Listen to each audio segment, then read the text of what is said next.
এখানকার বীর জেলার জন্মোৎসবে যারা জাতীয় কমিটি বানাচ্ছে তাদের থেকে সবাইকে আমন্ত্রণ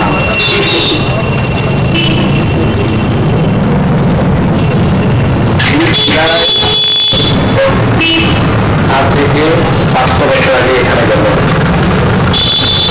তার জন্মের পরে লেখাপড়া বাকি অন্যগুলি কথা এখানে আলাপ করে আলোচনা হবে।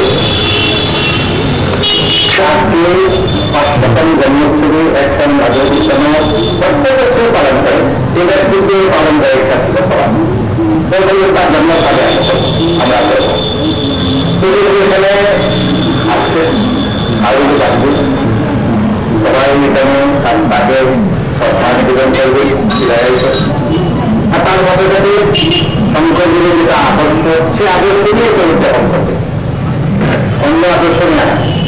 শঙ্করদেবের আদর্শ এরকম ভাগবত প্রতিষ্ঠা ভাগবত প্রতিষ্ঠা হয়ে গেল সকাল এখন ধর্মরেখা উত্তোলন এটা হবে তারপরে নাম সংকীর্তন হবে মানে চিলাইকে শ্রদ্ধাঞ্জলি জানানো স্লোগান গুলা আর কিছু মানে সভা দিয়ে এটা না নাম সংকীর্তন সভা নেবে তারা যদি ঐতিহ্য থাকে তারা বেগুন আমাদেরকে সবাইকে আমাদের বিশ্বাস এই বিশ্বাস সম্বন্ধে যতগুলি দেখি তাকে সকলই চলে যাবে সকল যত দেখি যত শুনি যত কথা মনে দিই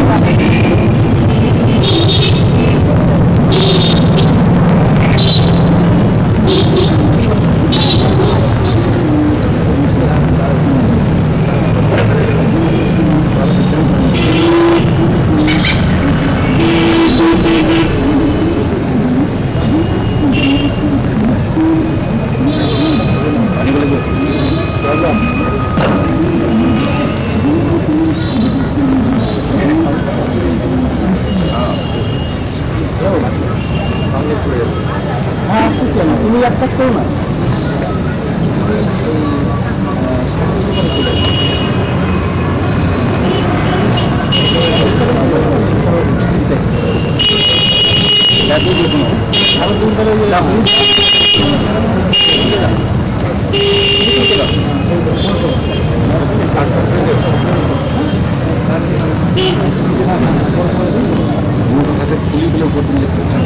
কোনো সময় চলে আসে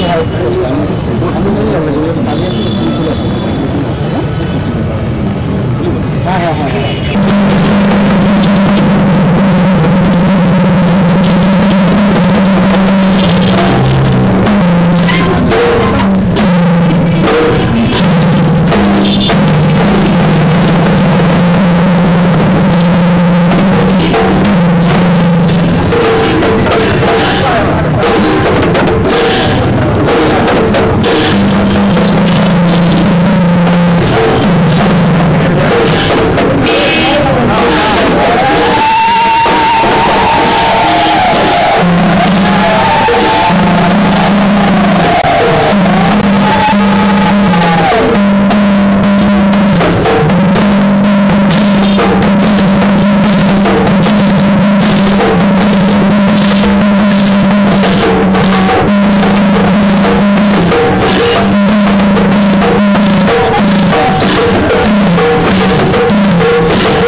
দিনব্যাপী কার্যক্রম হাতে নিয়েছে। তো আজকে তার প্রথম দিন, সেই প্রথম দিনে ভাগবত সকাল বেলায় ভাগবত প্রতিষ্ঠার মাধ্যমে শুরু হয়েছে। সকাল 10:30টায় ধর্মধ্বজা উত্তোলন হয়েছে। তারপরে বিভিন্ন কার্যক্রম, আজকে আমরা এই বিকালের যে কার্যক্রম, সেই কার্যক্রম ধর্মচর্চা তথা বীর চিলারের জীবন কথা আলোচনা। তো আমাদের এই সমিতি নির্মাণ হয়েছিল, কারা কারা সেই সমিতিতে ছিলেন এবং ভবিষ্যতে কি লক্ষ্য, ইতিহাসে বীর চিলারের স্থান থাকা দরকার, এটাও তার সিদ্ধান্ত গ্রহণ হয়েছে সমিতির পক্ষ থেকে।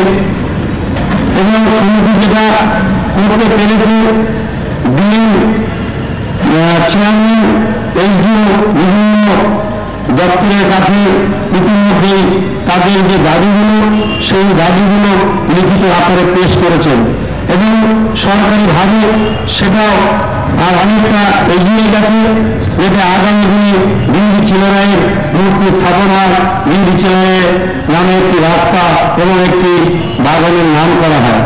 এটাও একটা সদর্থক দিক বলা যেতে পারে। হিসাবে মাননীয় ধর্মনাথ বর্মা অবসরপ্রাপ্ত প্রধান শিক্ষক এবং আমাদের কোচবিহারের তথা উত্তরবঙ্গের উন্নয়নের মুখ্য প্রতীক বলা যায়, সেই ভগবান বর্মা আমাদের বাড়িতে বসে আছেন। এরপরে কার্যকরী সভাপতি মাননীয় শ্রী মহাবীর শঙ্কর ভট্টাচার্য মহাশয়, তিনি আমাদের একটি হাই স্কুলের অবসরপ্রাপ্ত শিক্ষক।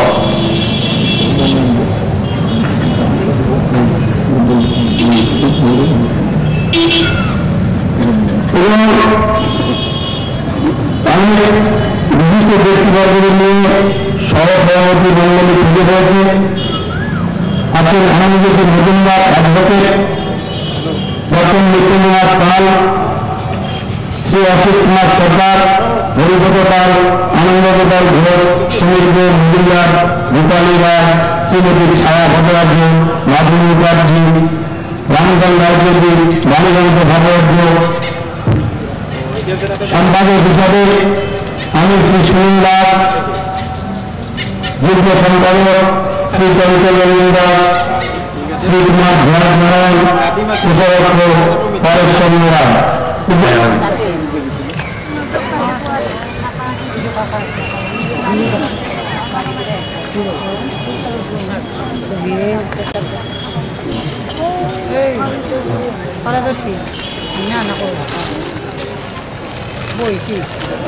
আমাদের অধ্যক্ষ শ্রী দয়াকৃষ্ণ পরামর্শকে গ্রহণ করে শ্রী প্রদীপ মহাশয়।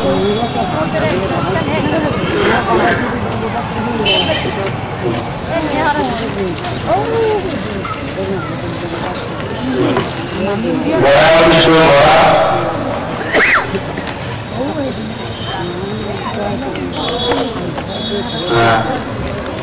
দয়াকৃষ্ণ বরা একশো ভারতী সমাজের অগ্রত তৎসঙ্গে উনি আমাদের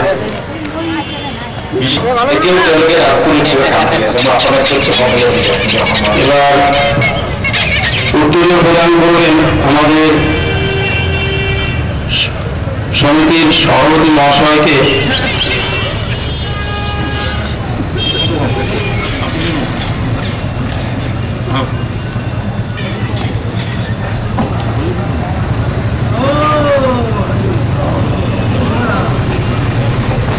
আমাদের আরেকজন সহসভাপতি শ্রী যোগেশ রায় মহাশয়কে উত্তরীয় প্রদান করবেন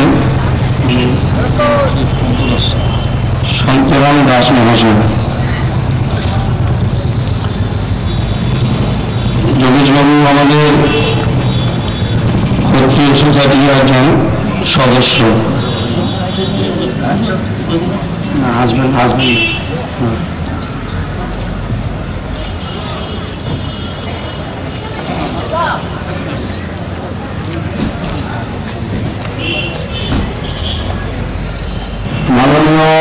অগ্রজ চরণ দত্ত মহাশয়কে উত্তরীয় প্রদান করেন শ্রী দিলীপ চৌধুরী মহাশয়। মাননীয় শ্রী গোপাল কৃষ্ণ ওঝা মহাশয়কে উত্তরীয় প্রদান করে বরণ করে নেবেন মণিরাম দাস মহাশয়।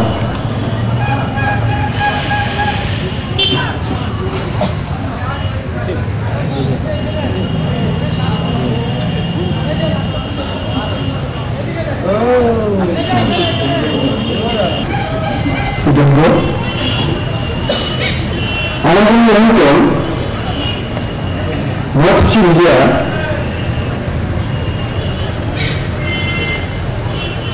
মহাকাব্যের দিক থেকে মহাকাব্যের দিক পৌরাণিক দিক ঐতিহাসিক দিক থেকে বিভিন্ন নামে অভিহিত এবং এই মহাকাব্য মিডিয়া মহাকাব্যের যুগের নাম ছিল প্রাগজ্যোতিষপুর, পৌরাণিক যুগের নাম হল প্রাগমুখ,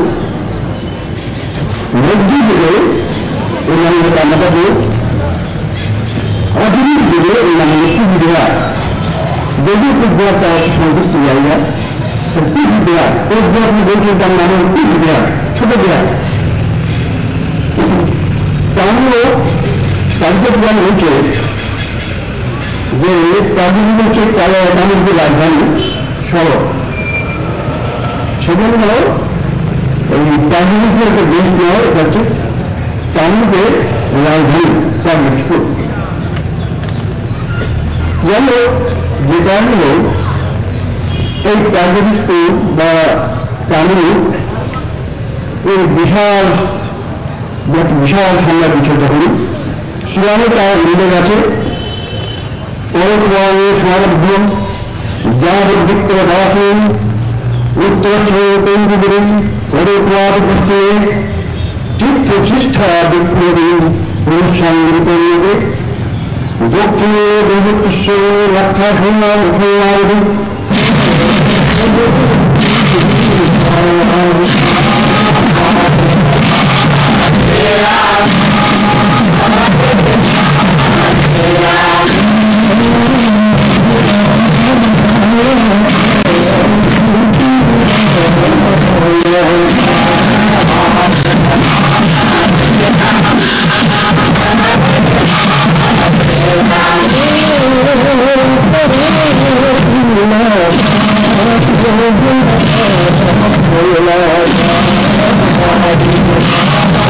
Yeah.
Thank you.